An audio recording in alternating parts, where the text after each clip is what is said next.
आतंकी तहव्वुर राणा पर भारत से लेकर पाकिस्तान तक अफरा तफरी का माहौल है। तहव्वुर के प्रत्यर्पण को बीजेपी ने प्रधानमंत्री मोदी और उनकी सरकार की कूटनीतिक जीत बताया है। साथ ही यूपीए सरकार की नाकामी को उजागर किया है। इजराइल समेत कई देशों ने भारत सरकार की तारीफ की है। वहीं पाकिस्तान ने तो तहव्वुर राणा से अपना पल्ला ही झाड़ लिया है। पाकिस्तानी विदेश मंत्रालय ने तहव्वुर को कनाडा का नागरिक तक बता दिया है। तहव्वुर राणा 26/11 हमले का मास्टरमाइंड रहा। हालांकि इसके मास्टरमाइंड के तौर पर डेविड कोलमैन हेडली का नाम आता है, लेकिन तहव्वुर राणा वो शख्स है जिसने हेडली को तमाम मदद मुहैया कराई। और सबसे अहम बात होगी फाइनेंशियल ट्रांजैक्शन जो तहव्वुर राणा की तरफ से किए गए हैं, इनके बारे में देखिए। इससे पहले इस पूरे मामले को यदि आपके सामने रखें तो तहव्वुर राणा पर अमेरिका में पूरा केस चल चुका है। डेविड कोलमैन हेडली इस समय वहीं की जेल में है, तहव्वुर राणा भी वहीं था। इन लोगों पर जो मामला चला उसमें अमेरिका ने कई तथ्य जुटाए हैं। पहला संगीन मामला जो हेडली पर चला था वो तो ये था कि अमेरिकी नागरिक भी यहाँ पर मारे गए थे। जितने लोग यहाँ पर मारे गए उनमें बड़ी तादाद में विदेशी सैलानी भी थे और 16-17 अमेरिकी नागरिक भी थे। इसको लेकर अमेरिका में इसको गंभीरता से लिया गया था। लेकिन ये प्रत्यर्पण आज जो हुआ है, 17 साल बाद ये प्रत्यर्पण हुआ और इतने लंबे समय से भारतीय एजेंसियां प्रयास कर रही थी, भारत सरकार प्रयास कर रही थी, इस पर अब इसको कूटनीतिक जीत माना जा रहा है और मानना भी पड़ेगा। दरअसल ये प्रयास पहले भी हुए हैं, ऐसा नहीं कि तहव्वुर राणा को भारत लाने के प्रयास पहले नहीं हुए हैं, लेकिन वो प्रयास सफल नहीं हो पाए थे। प्रधानमंत्री मोदी और राष्ट्रपति डोनाल्ड ट्रंप के बीच में जो अच्छे संबंध हैं और जो बातचीत हुई थी, उस बातचीत के दौरान भी डोनाल्ड ट्रंप ने एक बुरा आदमी कहते हुए कहा था कि इस बुरे आदमी को तो हम ज़रूर भेजेंगे, और उन्होंने अपने वादे को निभाया है। तहव्वुर राणा का ये प्रत्यर्पण पाकिस्तान की चिंता कैसे बढ़ाता है वो भी समझने जैसा है। पाकिस्तान एक ऐसा देश रहा है जो तमाम मोर्चों पर, जब भी आप सवाल पूछते हैं, हम भी पाकिस्तानी पत्रकारों से बातचीत करते हैं और जब उनसे पैनल में सवाल पूछे जाते हैं तो वो तुरंत कहने लगते हैं कि एजेंसियां हैं, भारतीय एजेंसी के भी कई लोग हैं वहाँ पर पाए जाते हैं, इस तरह के जवाब देते हैं। और जब उनसे ये पूछा जाए कि मासूमों की जान लेने के लिए जिम्मेदार लोगों को क्या आप डिफेंड कर रहे हैं, तो वो बगले झांकने लगते हैं। उनके पास भी इसका कोई स्पष्ट जवाब नहीं होता है। दरअसल वहाँ पर भी जितने विश्लेषक हैं वो इस बात को जानते हैं कि जिस आतंक का पनाहगार पाकिस्तान बना रहा, उसी आतंक की जद में अब पाकिस्तान खुद भी आ चुका है और पाकिस्तान सबसे ज़्यादा परेशान है हाल के दिनों में इस आतंक की वजह से। कुल मिलाकर पाकिस्तान को ये आतंकवाद अब नासूर की तरह धीरे धीरे ख़त्म करता चला जा रहा है। भारत के लिए ये एक बड़ा मौका है। कूटनीतिक जीत जिसे हम कह रहे हैं, उस कूटनीतिक जीत के बाद में भारत उन तथ्यों को और स्पष्ट तरीके से रखेगा जिनके बारे में पुरजोर तरीके से अंतर्राष्ट्रीय मंच पर भारत पहले भी आवाज़ उठाता रहा है कि कैसे पाकिस्तान की ज़मीन का इस्तेमाल आतंक को पनपाने के लिए किया जाता है। सिर्फ ज़मीन का इस्तेमाल नहीं, पाकिस्तानी एजेंसियां कैसे सीधे सीधे इन्वॉल्व होती हैं। दरअसल ये जो आतंकी है तहव्वुर राणा, ये पाकिस्तानी सेना में डॉक्टर के पद पर कार्यरत भी रहा है और फिर कुछ समय बाद इसने अपनी नौकरी छोड़ी, ये कनाडा चला गया, वहाँ का सिटीज़न बन गया। जाहिर तौर पर इसको बहुत सारा सपोर्ट कई एजेंसियों की तरफ से किया गया होगा। अब किन किन लोगों ने सपोर्ट किया और किस मकसद से इसने एक ट्रैवल एजेंसी बनाई, न सिर्फ कनाडा में, अमेरिका में, बल्कि दुनिया भर में कई जगहों पर उसने अपने ऑफिसेज बनाए।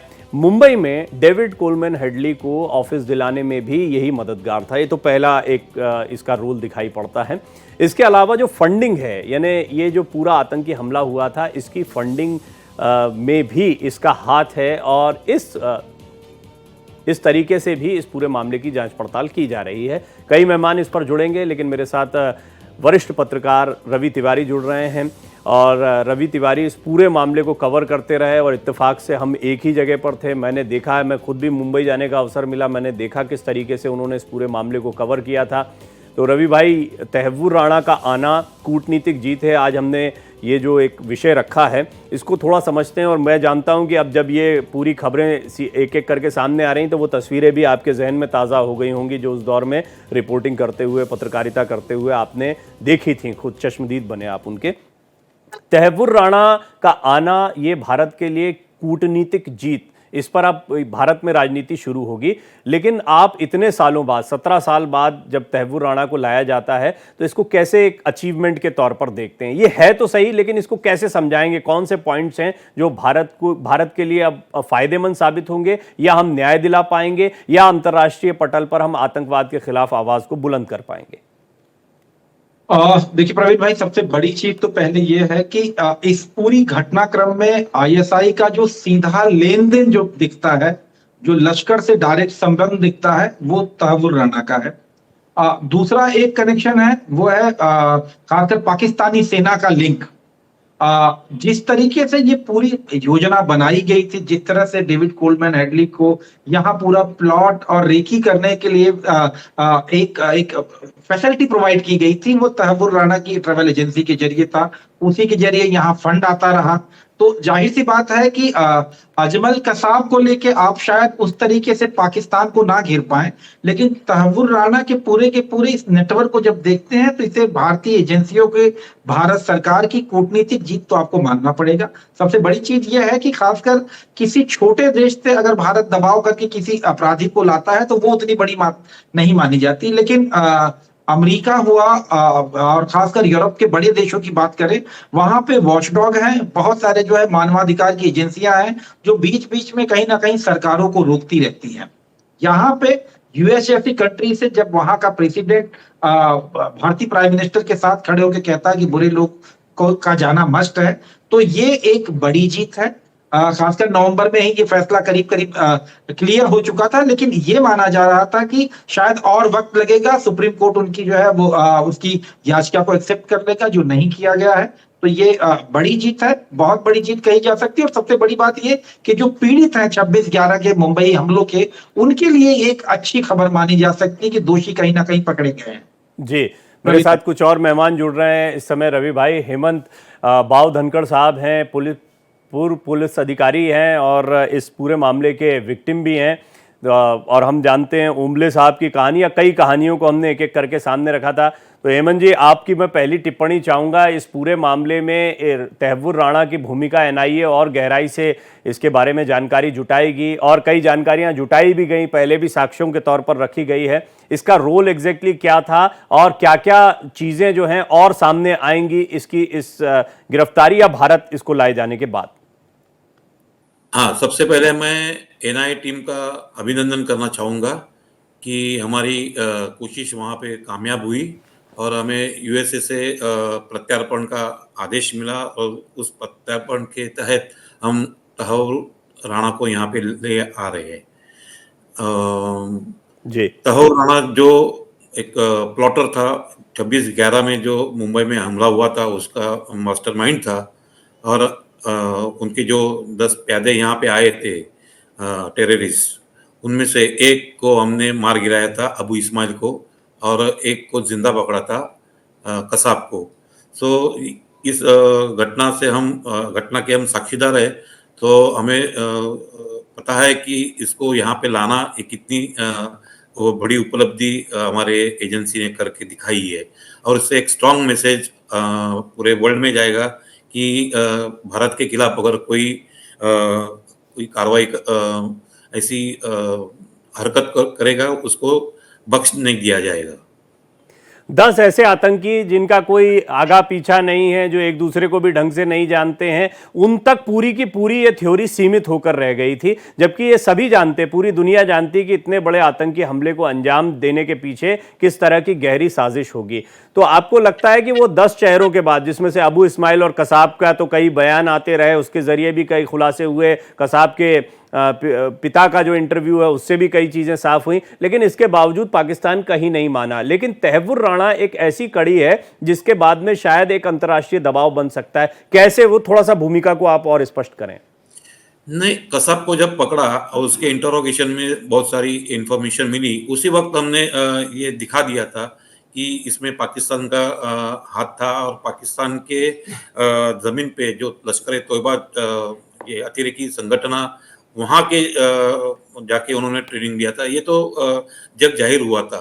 सो अभी जो तहव्वुर राणा है, उसने जो प्लॉटिंग किया था, वो कॉन्स्पिरेटर्स, जो दूसरे कॉन्स्पिरेटर अभी पाकिस्तान में है, जेल में बंद है, तो उनका पूरा गेम प्लान अब एनआईए जैसी एजेंसी बिल्कुल उसको उजागर कर देगी, ऐसा मुझे लगता है। देखिए हेमंत जी जो हैं एक ऐसे पुलिस अधिकारी जो उम्ले साहब शहीद हुए थे, उनके सीनियर भी रहे, इस सब के चश्मदीद रहे हैं, तो वो आज इस डिस्कशन में हैं। इसको पूरा और बेहतर तरीके से वो हमें बता पाएंगे, उनसे और बातचीत करेंगे। मेरे साथ विवेक कोरडे साहब जो कि प्रवक्ता हैं कांग्रेस के, वो भी जुड़ रहे हैं। कोरडे साहब आपका भी स्वागत करता हूं। कोरडे साहब आज एक्चुअली पाकिस्तान से भी मैं पत्रकार हम बैठाने वाले थे पैनल में, फिर मैंने कहा रहने दीजिए, जब बीजेपी और कांग्रेस बात करती तो पाकिस्तानी पत्रकार मजे लेते हैं। अब ये एक बड़ी समस्या हो जाती है कि ऐसे मुद्दों पर भी हमारे यहाँ पर राजनीति होती नहीं होनी चाहिए। ये इसमें कूटनीतिक जीत है। उसके बाद मैं देख रहा हूँ कांग्रेस की तरफ से कई कार्यकर्ताओं के कह लीजिए बहुत स्पष्ट, कभी सीनियर लीडर्स के बयान नहीं है, लेकिन एक ऐसा माहौल बनाया जा रहा है जैसे इसको ये बताया जाए कि ये कूटनीतिक जीत नहीं है। ऐसा क्यों? मतलब ऐसे मुद्दों पे तो कम से कम साथ में रहना चाहिए हमें। देखिए, आपने जो कहा कि पाकिस्तानी लोग मजा लेंगे, वो मजा किसके वजह से ले? आप कल से अगर पीयूष गोयल से लेके अलग अलग बीजेपी के नेताओं के बयान देखेंगे तो क्या कहते हैं कि ये मोदी जी के अकेले कूटनीतिक विजय है, ये मोदी जी की जीत है। क्या मैं पूछता हूं कि 2011 में उसको आरोपी बना के उसके ऊपर चार्जशीट फाइल किया, तब मोदी जी का राज था। क्या मैं ये पूछता हूं जब भारत के उस समय के परराष्ट्र मंत्री पी चिदम्बरम ने जिस तरीके से 1000 से ज्यादा कागजात अमेरिकन सरकार को सौंपे, वो क्या मोदी की कूटनीतिक जीत थी क्या?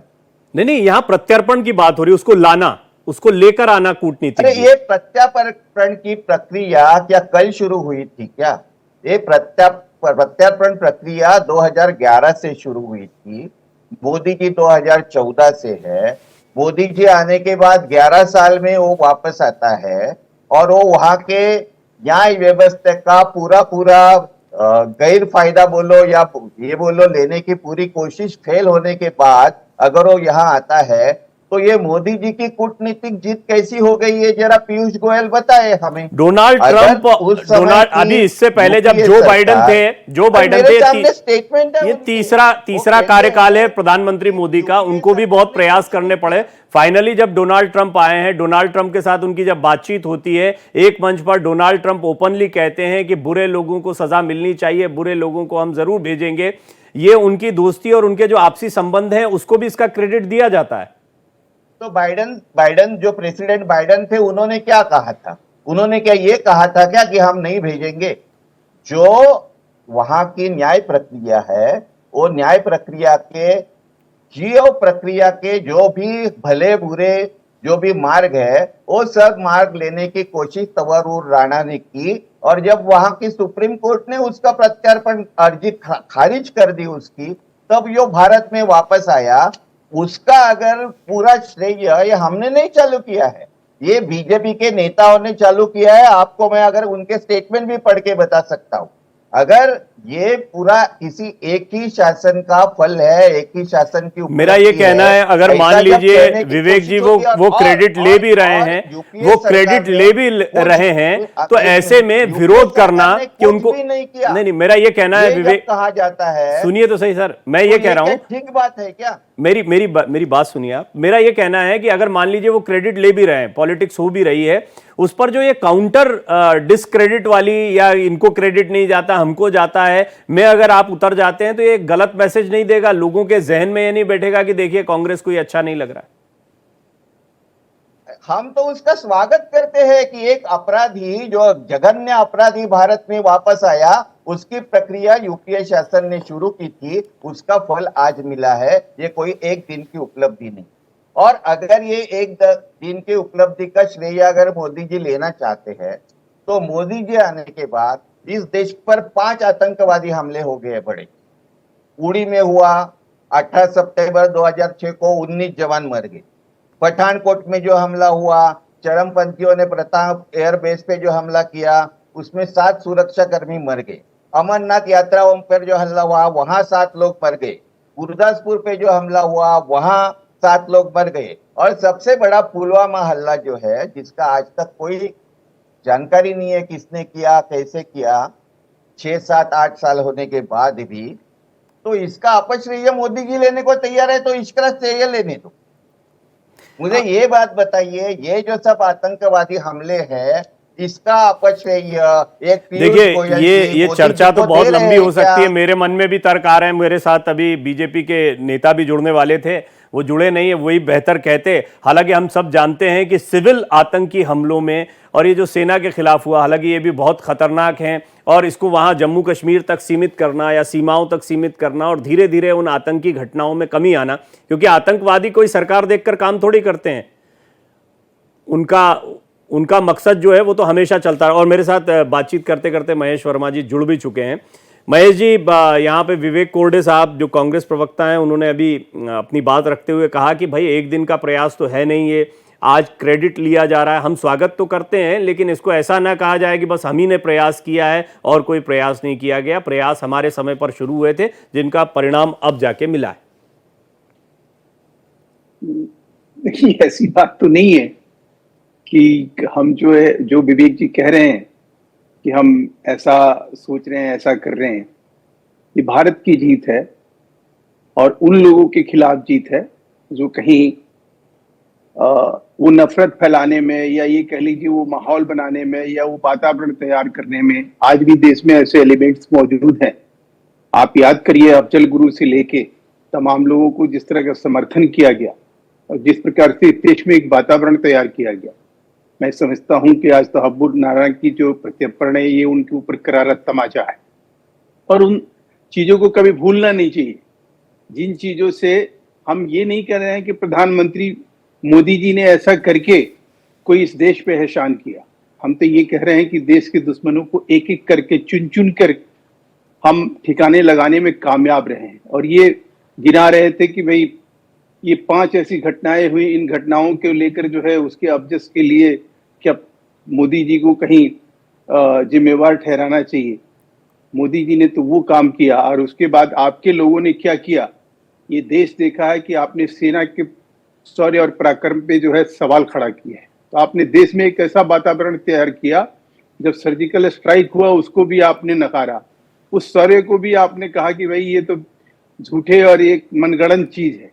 तो सवाल ये नहीं है, सवाल ये है कि आज तहब्बुर राणा जो एक पाकिस्तानी आर्मी का रिटायर्ड ऑफिसर था, जिसने हर संभव पाकिस्तान ने कोशिश करी कि उसका प्रत्यर्पण ना हो, बड़ी एक लंबी लड़ाई लड़ी गई, और उसमें विशेषकर हम तो इस चीज के लिए कहीं मतलब अंदर से तो हमें धन्यवाद करना ही चाहिए कि देश के ये पहला ऐसा मौका है। बताए ना, ये विवेक जी की कौन सा ऐसा प्रत्यर्पण करके यहाँ पर ले आए हैं अब से पहले आतंकवादी को, और इस तरह ठीक है, से मुझे लगता है ये दोनों पहलू आ गए आपके। मेरे साथ हेमंत जी भी मौजूद हैं। हेमंत जी, क्योंकि उस समय पर उन्होंने वो शौर्य पराक्रम दिखाया जिसकी वजह से एक आतंकी को हमने वहीं ख़त्म किया था, और फिर कसाब को जिंदा पकड़ना वो अपने आप में बहुत चुनौतीपूर्ण था, क्योंकि आत्मघाती हमला था तो ख़त्म करने वाले थे।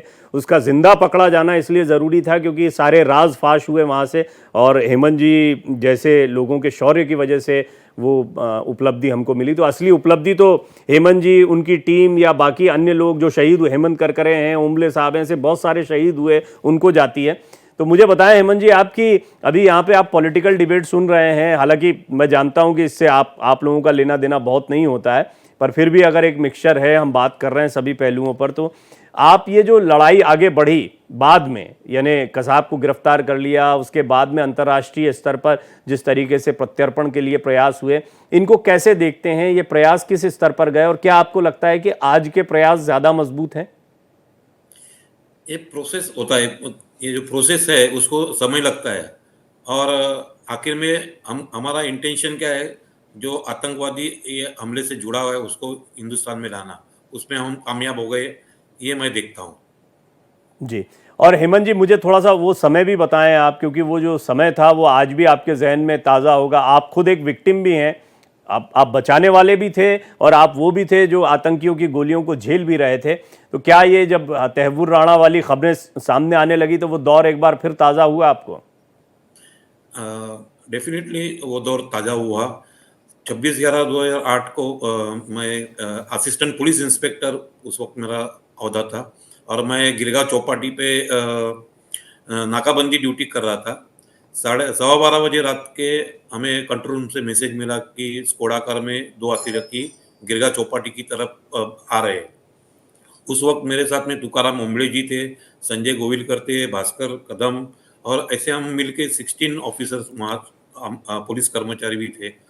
तो हमने 2 टीम फॉर्म की। एक टीम में तुकाराम ओंबळे जी थे, संजय गोविलकर थे, उनको हमने बैरिकेड के पीछे खड़ा कर दिया। मैं और भास्कर कदम और उनकी टीम रोड डिवाइडर पे खड़े हो गए थे।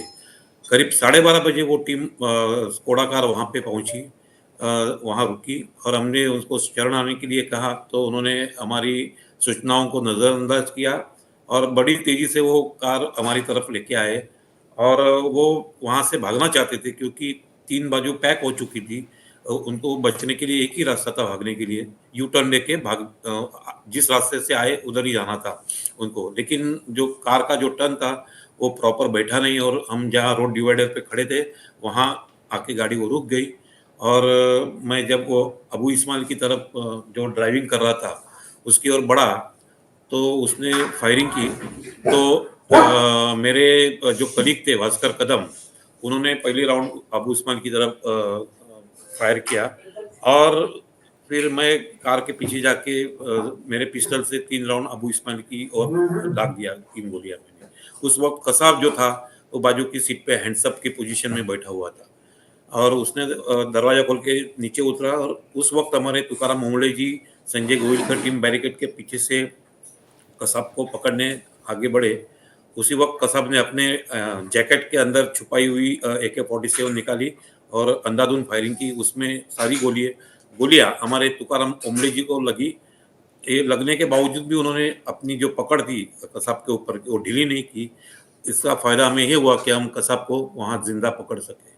आज हम जो 15 पुलिस ऑफिसर और कर्मचारी जीवित है तो इसका पूरा श्रेय हम तुकाराम ओंबळे जी को देते हैं।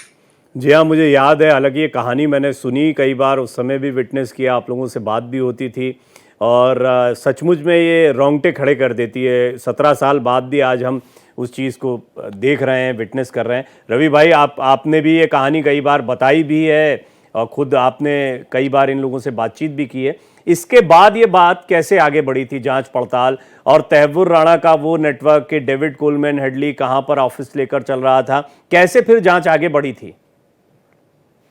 देखिए प्रवीण भाई, सबसे बड़ी चीज तो एक चीज की तारीफ करनी होगी, वो थी इस पूरे केस को जिस तरह से मुंबई पुलिस ने डिटेक्शंस में डिटेलिंग्स निकाली थी उसकी, जिस तरह से आईबी इनपुट्स को बाद में कैश किया गया था। हालांकि सवाल लॉ एंड ऑर्डर को लेके भी उस वक्त में उठाया गया था, बहुत सारी चीज थी, लेकिन एक चीज है कि मुंबई पुलिस के उस डोजियर को लेके ही सबसे ज्यादा पावर रहा, जिसमें डेविड कोलमैन हेडली बाद में यूएस गवर्नमेंट के बीच में वो बने, एक विटनेस बने, और तहव्वुर राणा को इसी मामले में जिसमें 6 अमेरिकन नागरिकों के मरने की घटना में जो है 14 साल की सजा हुई थी। मुझे लगता है कि सबसे बड़ा एफर्ट था वो मुंबई पुलिस का वो डोजियर, जिसे इंटरनल अफेयर मिनिस्ट्री ने बहुत अच्छी तरह से इस्तेमाल किया था।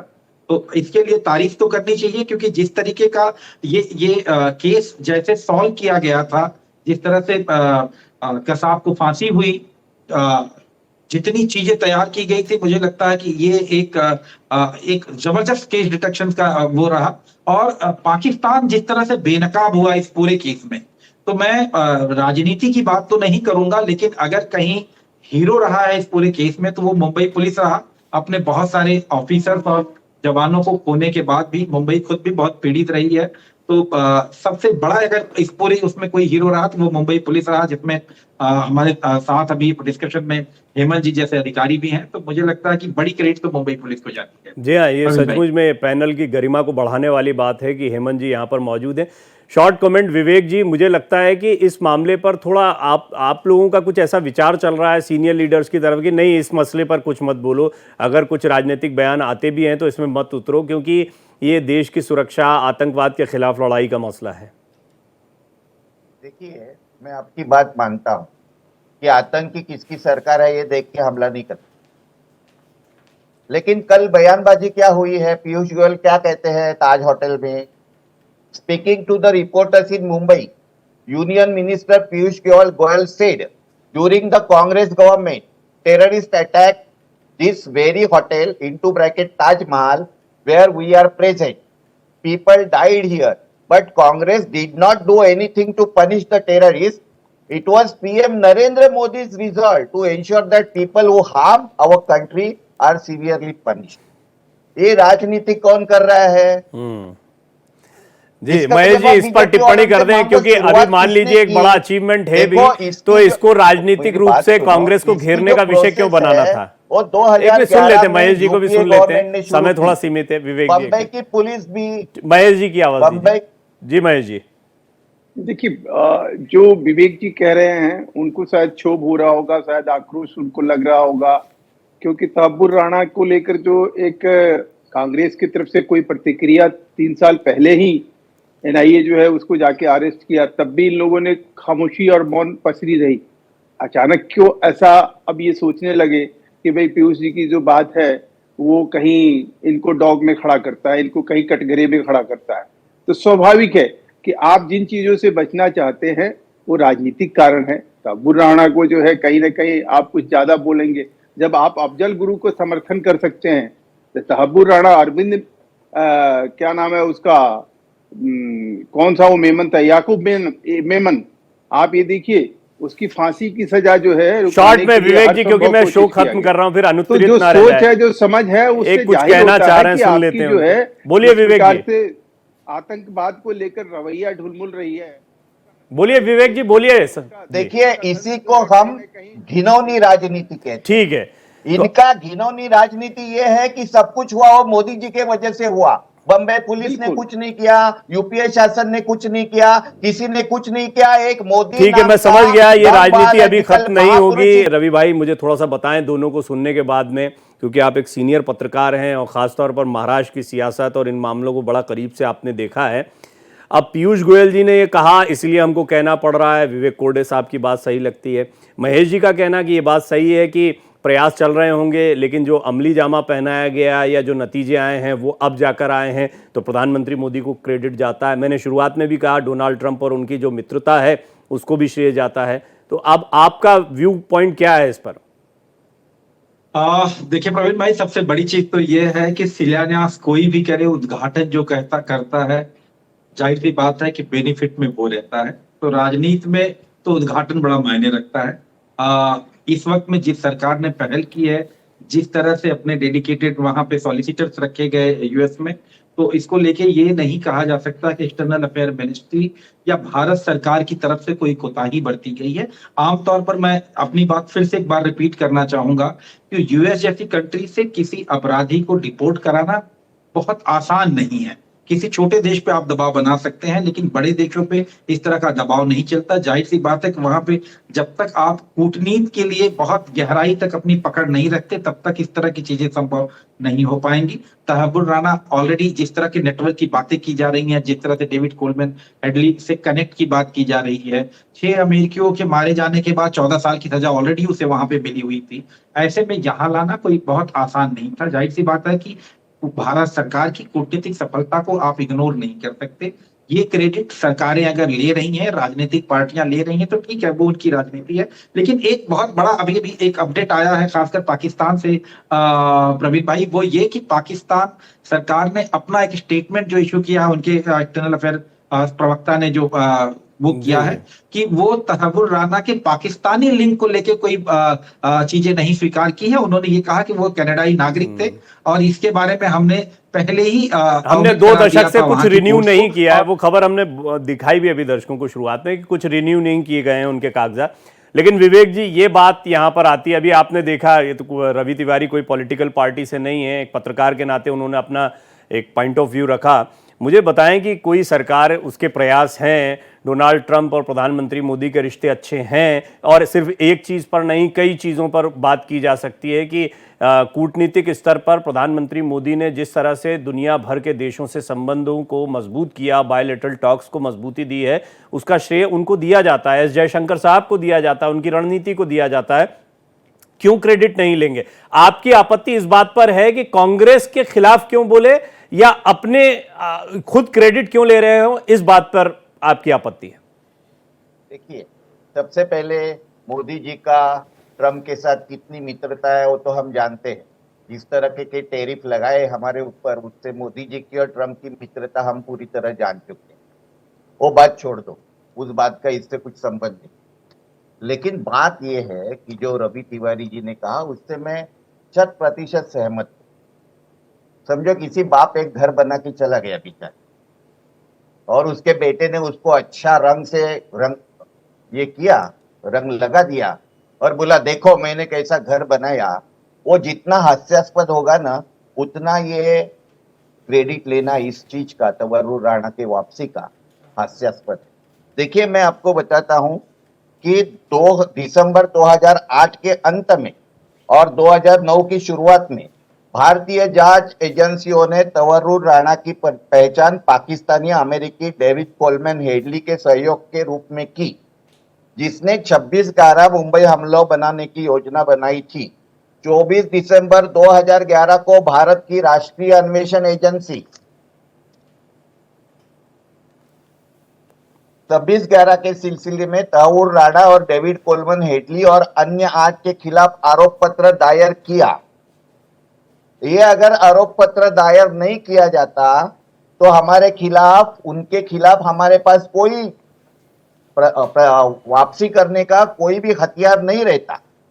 और जो हमारे विदेश मंत्री सलमान खुर्शीद और राजन मथाई, अमेरिका राज के सचिव हिलरी क्लिंटन और अंडर सेक्रेटरी वेंडी शेरमन से राणा और हेडली की बात की, जो उन्होंने मजबूती से रखी, उस मजबूती का नतीजा आज उसका प्रत्यार्पण भारत में ठीक हुआ है। विवेक जी, ये सब आमतौर छोड़ पर के नहीं, मुझे एक बात बताइए, जी जी ये एक अंतरराष्ट्रीय समस्या है, ये देश पर हमला था, किसी शासन के वजह से वो हमला हुआ ऐसा आप भी नहीं कहते हैं, हम भी नहीं कहेंगे। आतंकवादियों के साथ सब देश एक होकर लड़ना चाहिए।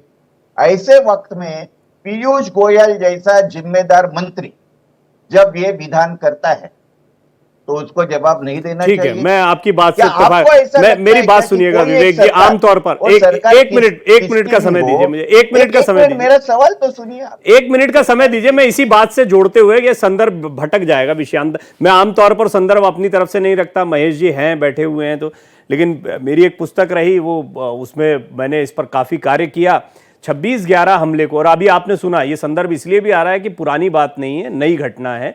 गृह मंत्री अमित शाह ने अभी दिग्विजय सिंह जी का नाम लिया, उन्होंने बताया 26/11 हमला आरएसएस की साजिश। इस पुस्तक के विमोचन में वो जाते हैं और पुस्तक के विमोचन में जाना इसका समर्थन करने जैसा। एक तरफ कांग्रेस के वरिष्ठ नेताओं की तरफ से इस तरह का स्टैंड देखने को मिलता है, और सेफरन टेररिज्म या भगवा आतंक कथित तौर पर जिसको नाम दिया गया था, उसमें पी चिदंबरम साहब के ऊपर भी काफी सवाल खड़े हुए थे। एक तरफ सरकार का ये स्टैंड है, दूसरी तरफ आप जो प्रयास बता रहे हैं उन प्रयासों की बात है। इन दोनों चीजों को कैसे मिक्स करेंगे और कैसे जवाब देंगे? बीजेपी को अवसर किसने दिया? देखिए, ये पहली बार कांग्रेस के ऊपर कोई आरोप किया है क्या उन्होंने? ये पहली बार है क्या? इन लोगों की अपना राष्ट्रवाद और अपनी राष्ट्रीयता कैसी ऊंची है सिद्ध करने के लिए कांग्रेस पर आरोप लगाना उनकी तो एक अभी वो उनकी आदत बन गई है, उसकी तरफ हम इतना ध्यान नहीं देते। लेकिन जिसने जो भी लिखा है, अगर वो गलत है, उसके लिए कोई सबूत नहीं है, तो ऐसी बुक को कभी का बैन करना चाहिए था और जिसने बुक लिखी उसके खिलाफ मुकदमा दायर करना था। वो क्यों नहीं किया गया? इसका भी तो कोई जवाब होना चाहिए ना। अब ये तो एक दो ये कोई हम उस पर चर्चा करते, पुरानी बात हो गई, वो पुरानी बात हो गई, उस पर मैंने बहुत डिटेल में लिखा है, वो मेरा विषय भी रहा है। खैर छोड़िए उसको, लेकिन मेरा कहने का मतलब था सिर्फ मंशा, आपने कुछ अच्छे काम गिनाए तो कुछ नियत की भी बात है। और हमारी editor crime and investigation Mitali Chandola भी जुड़ गई हैं। मिताली, मैं आपके पास भी आता हूं, लेकिन महेश जी आप थोड़ा सा इस पर टिप्पणी करें। हालांकि मैं संदर्भ, आप थे तो मेरे को रखने की आवश्यकता नहीं थी, फिर भी मुझे याद आया और ये विषय, क्योंकि इस विषय पे मैंने कार्य किया था तो मैंने बात रख दी। ये बात तो सही है कि पीयूष गोयल जी इस बात से परहेज कर सकते थे, मतलब ठीक है, पॉलिटिकल क्रेडिट लेना वो तो सबको पता है, प्रधानमंत्री मोदी के प्रयास या उनको क्रेडिट अपने आप भी जा रहा था। ये छेड़ने की जरूरत क्या थी? क्या आप लोग चाहते थे कि कांग्रेस इस लपेटे में आ जाए और कांग्रेस एक स्टैंड ले जिससे ये आप साबित कर पाए कि देखिए ये हमारे प्रयासों के कितना खिलाफ है? देखिए प्रवीण जी, एक बात मैं आपको कहूंगा कि इसकी क्रेडिट अगर हम प्रधानमंत्री मोदी को ना दे या उन सबको ना दे जिन लोगों ने लगातार इसको लेकर जो है कोशिश किया, या मुंबई पुलिस की बात हम करें, मैं तो वहीं तुकाराम जी से ही चीजों को लेकर शुरू करूंगा कि अगर उनकी शहादत नहीं होती, अगर वो जिंदा नहीं पकड़ा गया होता तो ये राजी दफन हो गया होता, कि पता ही नहीं चलता कि तहव्वुर राणा भी इसमें शामिल है। तो मैं तो समझता हूं कि हम सबको इसका क्रेडिट देना चाहते हैं, लेकिन आतंक के ऊपर और आतंकवाद के ऊपर पहली बार ऐसी देश को सफलता मिली है। सबसे पहले हमने लगभग 58 ऐसे खूंखार आतंकवादियों को भी हम लाने में सफल रहे और उनको कहीं ना कहीं हम जेल में जो है डाले हुए हैं। इस बात का कहीं हम चर्चा नहीं करते हैं। अगर हमें यही करना होता और इसी चीज का हम कहीं ख्याति बटोर रहे होते तो आपसे पहले जो है 2015 तक का जो डिटेल आप निकालिएगा तो आप वो एक साल 2014 से और 2015 के बीच में जब मोदी सरकार की जो एक इसको लेकर जो एक नीति बनी और लगातार जो उसके ऊपर काम हुआ, का एक नतीजा आज कहीं सामने आपको दिखाई दे रहा है। और मैं तो ये कह रहा हूं कि विवेक जी, आपको चलिए, आपके दिग्विजय सिंह तो जो बोले सो बोले, देश के प्रधानमंत्री रहते हुए मनमोहन सिंह जी ने क्या बोला आतंकवादी घटना पे बटला हाउस को याद करिए आप, कि मुझे रात भर जो है नींद नहीं। आतंकवादी मोहनलाल शर्मा जो इंस्पेक्टर थे, जो शहीद हो गए थे, उनके शहीद होने पे उनको अफसोस नहीं था जितना कि उन्होंने आतंकवादियों को जो मार गिराया था उसको लेकर उनका स्टेटमेंट क्या आया था, और तब जो है किस तरह की सोच बनाई गई। हालांकि ये एक बड़ा विषय हो जाएगा और विषयांतर भी हो जाएगा में जो है जी। विषयांतर नहीं हो रहा हूं मैं, अमूमन आज भी कह रहा हूं, तहव्वुर राणा एक ऐसा नाम है जो एक वर्ग विशेष को कहीं मतलब कहीं ऐसा ना हो कि कांग्रेस की मतलब इस बात को लेकर कहीं सरकार की या सरकारी एजेंसीज को या भारत सरकार की जो ये प्रयास है ना वो तो पुराने प्रयास हो गए। अब तो आपने पर्याप्त अवसर वक्फ के जरिए और दूसरी चीजों के जरिए दे दिए हैं। तो अब जो दूसरा समुदाय आप कह रहे हैं, समुदाय विशेष कह रहे हैं, आप मुस्लिम समुदाय की तरफ इंगित कर रहे हैं, वो तो खैर आपने आप लोग उसकी बहुत परवाह नहीं करते। आपके लिए तो विन विन सिचुएशन होती है, फायदे का सौदा। याद करिए कि जेएनयू में खड़े होकर राहुल गांधी क्या कर रहे थे, ठीक है, मैंने यही तो कहा, मैंने यही कहा, विषयांतर से मेरा तात्पर्य था। बहुत सारे तार खुलकर आ जाएंगे। मिताली, क्योंकि मिताली क्राइम और इन्वेस्टिगेशन के जरिए एनआईए उसकी कार्रवाई इनको बड़े गहरे तरीके से रवि भाई की तरह ही काफी कवर करती रही, बहुत सीनियर जर्नलिस्ट हैं, काफी लंबे समय से वो इन चीजों को कवर कर रही हैं। मिताली, तहव्वुर राणा का आना, इस पर क्रेडिट की लड़ाई तो अपनी जगह है, लेकिन तहव्वुर राणा के आने के बाद यहां पर क्या क्या पूछताछ होने वाली है, कौन कौन सी चीजें हैं जिन पर फोकस रहेगा, क्योंकि बहुत सारी चीजें हैं जो अमेरिकी कोर्ट में भी स्पष्ट हो गई, बहुत सारी चीजें हैं जो चार्जशीट जितनी भी दाखिल की गई उनके दौरान भी सामने आ गई। अभी नया क्या मिलेगा और क्या फोकस रहेंगे? देखिए प्रवीण, सबसे पहले मैं आपको ये बताना चाहूंगी कि पॉलिटिकल लड़ाई अपनी अपनी जगह पर है, लेकिन इसको मैं एक बहुत बड़ी डिप्लोमैटिक विन बोलती हूं, क्योंकि हमारे डिप्लोमैट्स रात दिन इस चीज पर लगे हुए थे और तमाम कोर्ट की भी अपनी प्रक्रिया होती है। अमेरिकी कोर्ट में जो है जिस तरीके से दलीलें दी गई हैं, आपको बहुत मतलब एक्स्ट्राडिट करना, प्रत्यार्पण करके हिंदुस्तान लाना अपने आप में बहुत लंबी चौड़ी प्रक्रिया होती है। वो पहले सजा काट रहा था, सजा पूरी होने के बाद उसके बाद हिंदुस्तान लाया गया है। और आपको एक अहम चीज यहां पर मैं बताना चाहूंगी, इन्वेस्टिगेशन पर पहुंचने के लिए कि अब हिंदुस्तान में आगे की क्या प्रक्रिया अपनाई जाएगी, उससे पहले आपको बताना चाहूंगी कि इसने जो है तहव्वुर राणा ये कैनेडियन पासपोर्ट पे जो है इंडिया लगातार ट्रैवल कर रहा था। और अगर आप इसका पासपोर्ट देखेंगे तो इसमें मदर का नाम था। तो उस दौर की अगर मैं बात करूं जब ये लगातार ट्रैवल कर रहा था, उस टाइम भी हमारी जो तत्कालीन गवर्नमेंट थी उन्होंने कभी ऑब्जेक्ट नहीं करा इस चीज को, फ्री फ्लैग ऑफ था। उसी टाइम अगर इस तरीके से कि एक फॉरेनर इतनी ज्यादा ट्रैवल कर रहा है, उसकी ट्रैवल हिस्ट्री इतनी ज्यादा है, अगर रोक लगा दी जाती तो काफी हद तक चीजें कंट्रोल होती। बहरहाल आपको यहाँ पे ये बताना चाहूंगी कि तहव्वुर राणा की अगर बात करें तो आईएसआई से इसके साथ सीधे संबंध है। वहां पर ये मतलब डॉक्टर था, उसके जो फादर थे वो टीचर थे, तो काफी गहरा संबंध जो है वो पाकिस्तान से है, कैनेडियन पासपोर्ट पे ये ट्रैवल करता था और एक सोची समझी साजिश थी। अब मैं आपको एक चीज बताऊंगी, आप क्रोनोलॉजी को समझिए। पाकिस्तान में आला अफसरान बैठ के सारे साजिश को अंजाम किस तरीके से देना चाहिए उसकी तैयारी में लगे हुए थे। डेविड हेडली को रेकी के लिए हिंदुस्तान भेजा गया था और तहव्वुर राणा ही वो शख्स था जिसने उसको तमाम पासपोर्ट्स जो है और बाकी के फर्जी दस्तावेज जो है वो उपलब्ध कराए थे, जिसकी वजह से हिंदुस्तान को एक खौफनाक मंजर देखना पड़ा मुंबई में।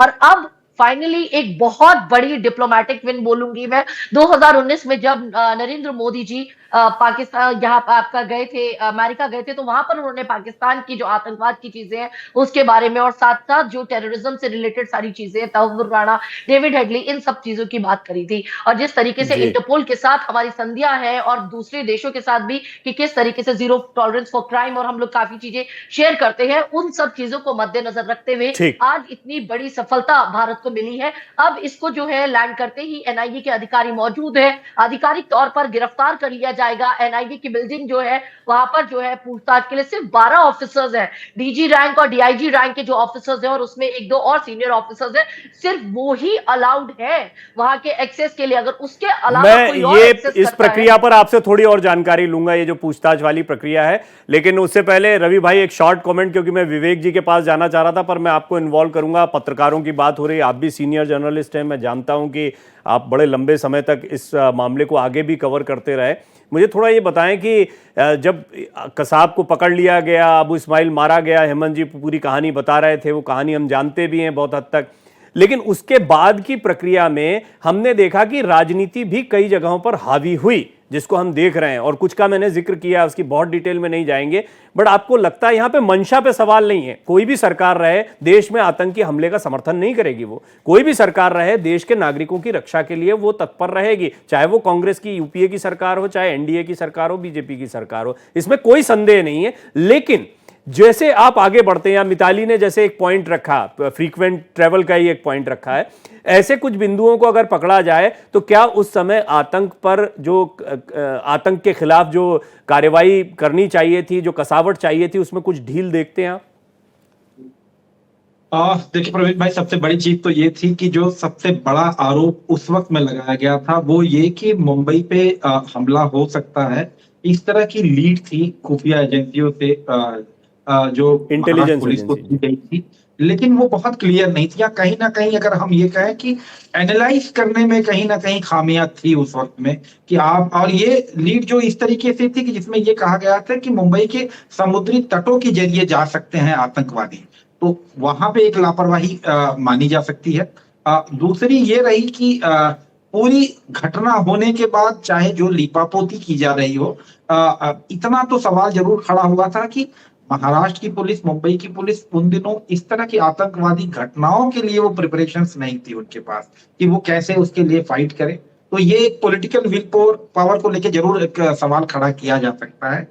लेकिन इस तरह की घटना इसके पहले हुई भी नहीं थी कि जब एक डोमेस्टिक पुलिस और आतंकवादियों को हैंडल करे जो फिदाइन बन के आए हों, जो सिर्फ मारने और मरने के लिए आए हों, तो ये एक मुश्किल सवाल था। सवाल जरूर लॉ एंड ऑर्डर पे था, सिक्योरिटी पे था, वो सवाल खड़े हो रहे थे और इसके बाद उस पूरे मामले को डाइवर्ट भी किया जा रहा था, कहीं किसी दूसरी मैं इसको थोड़ा रिफ्रेश करता हूं, मैं तो बहुत इस बात का, इस साहस का, क्योंकि विवेक कोरडे जी बहुत शालीनता के साथ में उन्होंने स्टेप वाइज अपनी चीजों को रखा है, और ये कम नेता करते हैं, कम प्रवक्ता करते हैं।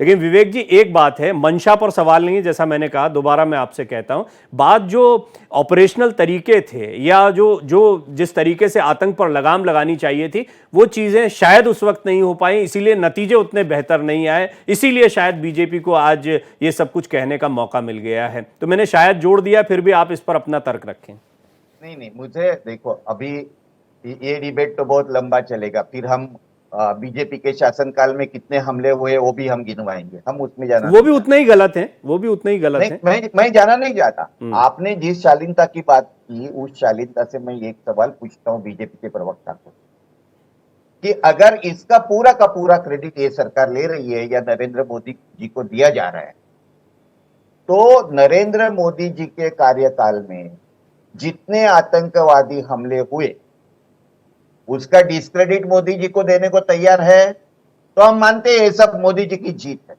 तो पुलवामा के लिए मोदी जी को जिम्मेदार ठहराने की तैयार है बीजेपी के प्रवक्ता यहाँ। तो मैं ये कहूंगा कि इसका भी क्रेडिट मोदी जी को हालांकि देखिए उन्होंने थोड़ा इसका जवाब क्या पहले दे दिया था, लेकिन अब मुझे आप एक बात बताइए, पुलवामा की क्या जांच हुई? कैसे 250 आपने सवाल उठाया है। 250 अब अगर इसको आप किलोग्राम सवाल की तरह कोटा सचमुच रख रहे हैं तो जवाब वहां सुनते लाए हैं। गए। अगर देखिए, आप मैं इसको वापस सचमुच कहता सवाल हूं, की तरह रख आपने रहे जो हैं तो कहा- एक जवाब आपने सुन जो लेते हैं। कहा कि कुछ ढिलाई होती है तभी ऐसी दुर्घटनाएं या ऐसी ठीक है विवेक जी, मैंने आपकी बात मान ली। अब क्योंकि आपने इसको सवाल की तरह रखा है, आप अपना वक्तव्य और बाद में रखिएगा, लेकिन सवाल की तरह रखा है तो मैं सीधे के सीधे फॉरवर्ड करता हूं महेश जी को। ये आपने बहुत अच्छा काम किया जी देखिए प्रवीण जी, मैं वही चीज दोहराऊंगा जो मैं पहले कह चुका हूं। सवाल यह है कि अब पुलवामा हो या कोई भी घटना है, तो उसका जिस प्रकार का मुंहतोड़ जवाब दिया गया और जिस प्रकार से सेना ने अपने शौर्य के जरिए ये जता और बता दिया और मोस्ट फेवर नेशन के श्रेणी से बाहर निकाल के आज भी हम जो है पाकिस्तान से कहीं कोई बातचीत नहीं कर रहे हैं, लेकिन आपने वो काम कभी नहीं किया जो हमने किया। हमने कहीं ये चीज हमें एहसास था कि आतंकवाद और बातचीत एक साथ नहीं हो सकती। एक साथ जो है आप वो खेल नहीं खेलेंगे जो कि आपके देश में कहीं आग लगाने जैसा काम हो। आप धारा 370 हटाने को लेकर और उसको जिस प्रकार से उसके ऊपर जो है आपने तबातोड़ हमले किए हमारे ऊपर, ये देश ने देखा है। तो सवाल यह है कि आतंकवाद से प्रेम आपका किस तरह से रहा है, आतंकवाद को लेकर किस तरह का ढुलमुल रवैया रहा है आपका, और आतंकवादियों को किस तरह से आप पनाह देते रहे और उनको पनाह देने वाले लोग जो है यहाँ पर किस तरह से मौजूद रहे। इसका तो आपके एडिटर साहब ने अच्छे से बताया कि जिस तरह का ढिलाई बरती गई, जिस तरह से लीड मिला। रवि जी ने जो बात कही, आज उन सब चीजों पे हम चर्चा क्यों कर रहे हैं? वो इसलिए कर रहे हैं, आज भी इनको कहीं ऐसा याद करिए कि जब उस समय के मुख्यमंत्री विलासराव देशमुख के साथ कौन गया, राम गोपाल वर्मा गए उस फिल्म को बनाने के लिए, तब लोगों के हृदय पे क्या लोटा होगा और क्या लोग समझ रहे होंगे कि ये कैसी सरकार है कि एक तरफ मासूम और निर्दोष लोगों को मारने वाले लोग, जब जो है उस समय हम पूरा देश स्तब्ध था, दुखी था, तब ये लोग क्या कर रहे थे उस समय, इनके मुख्यमंत्री क्या कर रहे थे तब उस समय। तो आपने इस देश में सेना के शौर्य पे सवाल खड़ा कर दिया जब हमने सर्जिकल स्ट्राइक, और एक बार नहीं कई बार किए, कई बार मुंहतोड़ जवाब दिए। उन सब चीजों को लेकर भी आपने ये जता और बता दिया। विवेक जी, आप सवाल जरूर पूछते हैं, लेकिन सवाल के साथ आप बीजेपी प्रवक्ता को जो मैंने जो कही जी। वो मैं सबसे पूछना चाहता हूं और ये जानने की भी कोशिश करना चाहता हूं। हो सकता है कि मेरी याददाश्त कमजोर हो। आपसे पहले कौन सा इस तरह के खूंखार आतंकवादी को आप पकड़ के लाए और उसको कहीं आप सजा देने की प्रक्रिया आप शुरू किए? क्या ऐसी कोई चीज हुई है? आपने भी सवाल ही रखा है। जी विवेक जी, आप कुछ कहना चाह रहे हैं, संक्षेप में बोलिएगा, फिर मैं मिताली के पास जाना चाह रहा हूँ। जिनको राजनीति करना है उनको मैं क्या जवाब दूं? मेरा जवाब इतना हम है राजनीति कर रहे हैं कि ये जो कहते हैं कि ये क्या कर रहे थे, मैं पूछ रहा हूँ कि पुलवामा हुआ तो हमारे प्रधानमंत्री क्या कर रहे थे, ये भी बताओ ना एक बार हमें। और मेरा सवाल सीधा है कि स्वागत योग्य कदम है, ये स्वागत योग्य पहल है सरकार का नाम। आप मोदी जी का नाम ले, आप मोदी जी का नाम आप नहीं लीजिएगा, लंबा जाएगा ये मामला, मोदी जी का नाम तो लेने वाला यहाँ भी लंबा जाएगा और ये बाहर भी बहुत लंबा जाएगा। मिताली, आप बता रही थी पूछताछ किस तरह से होने वाली है, आगे की प्रक्रिया क्या है, वो थोड़ा दर्शकों को भी बताएं, क्योंकि शो को खत्म करने की तरफ हम बढ़ रहे हैं। देखिए मैं आपको बताऊंगी, अभी जैसे कि वो आए हैं पालम एयरपोर्ट पे, फिर उसके बाद मेडिकल की प्रक्रिया होगी, उसके बाद वहीं पर ही आधिकारिक तौर पर जो है उनकी गिरफ्तारी हो जाएगी और उसके बाद जो है एनआईए की टीम का जो है गठन है। 12 ऑफिसर्स, सिर्फ 12 ऑफिसर्स ही अलाउड हैं जो उस जोन में जा सकते हैं। अगर कोई और जाता है तो उसको बाकायदा परमिशन लेनी पड़ेगी, देन ओनली परमिशन मिलेगी उस फ्लोर पे जाने की। और सबसे अहम बात यहाँ पर आ जाती है कि उस टाइम का दौर अगर आप याद करेंगे तो वैसे ये बात भी सच है कि कहा जाता है कि रॉ के पास इनपुट्स थे। और एक सबसे इंपॉर्टेंट बात ये भी आती है कि डेविड हेडली की वाइफ ने ऑलरेडी यूएस में ये चीज बताई भी थी कि समुद्र तट के पास हमला हो जाएगा। और एक जो कई चीजें छन छन के बाहर आ रही हैं, वैसे एक बात तो ये है कि पाकिस्तान अपना पल्ला पूरी तरह से झाड़ चुका है। उसने ये कहा है कि वो कनाडा का नागरिक था, उसने पाकिस्तान में कोई भी दस्तावेज को 2 दशकों से जो है रिन्यू नहीं कराया है। लेकिन ये चीज को बिल्कुल सरे से निकाल देना कि उसके लश्कर तैयबा से जो है लिंक नहीं है, उसके जो है आपका आईएसआई से लिंक नहीं है, तो ये बिल्कुल भी गलत ये बिल्कुल गलत है, क्योंकि काफी डीप जो है इन्वेस्टिगेशन के बाद कई सारी चीजों का खुलासा हो सकता है। और अभी भी मैं आपको बता रही हूँ, हिंदुस्तान में भी अगर आप जम्मू कश्मीर के इलाकों की देखेंगे या कहीं भी देखेंगे, आज भी हाइब्रिड आतंकी जो है वो हरकतें करते हैं। और कई सारी हम जो है सरहद पे, चाहे आप पाकिस्तान बॉर्डर का जो आप देखिए जम्मू कश्मीर का एरिया है वहां पर देखें, या पंजाब की साइड से देखें, आज भी उस तरीके की हरकतें होती रहती हैं। जी। तो कई सारी जो पाकिस्तान की स्ट्रेटेजी है वो खुल सकती है, आगे जो है कई सारी चीजें खुल के सामने आ सकती हैं, जिस पर जो है और भी मतलब हम कार्य कर सकते हैं। यहाँ पर जो है डेविड हेडली एक इंपॉर्टेंट शख्स है जो कि डबल एजेंट का काम कर रहा था, अभी पाकिस्तान, अभी यूएस की जेल में है। उसके बारे में भी कई सारी चीजें जो है खुल के सामने आ सकती है। अब देखना यह है कि उसका प्रत्यार्पण हम कर पाते और हैं नहीं कर पाते पाकिस्तान हैं। में यूं ही खलबली नहीं है, पाकिस्तान परेशान है, उसको पता है कि ये तहव्वुर राणा जो है कितने राज फाश कर सकता है। खैर, जो देश में राजनीति होती है, मैंने विवेक जी आपसे शुरुआत में भी कहा था, इसलिए पाकिस्तानी पत्रकार को मैंने रखा नहीं, और मुझे लगता है मैंने ठीक ही किया। और ये चर्चा बढ़िया थी, आपने अपना पक्ष रखा, अच्छे से रखा। महेश जी आपका भी बहुत धन्यवाद, विवेक जी आपका धन्यवाद, रवि भाई आपका धन्यवाद, और मिताली आपका धन्यवाद। लेकिन मिताली लगातार अपडेट आप तक पहुंचाती रहेंगी। इस बड़ी खबर पर पल पल का अपडेट भारत एक्सप्रेस पर लगातार जारी है, तो बने रहिए भारत एक्सप्रेस के साथ। फिलहाल इस चर्चा में इतना ही।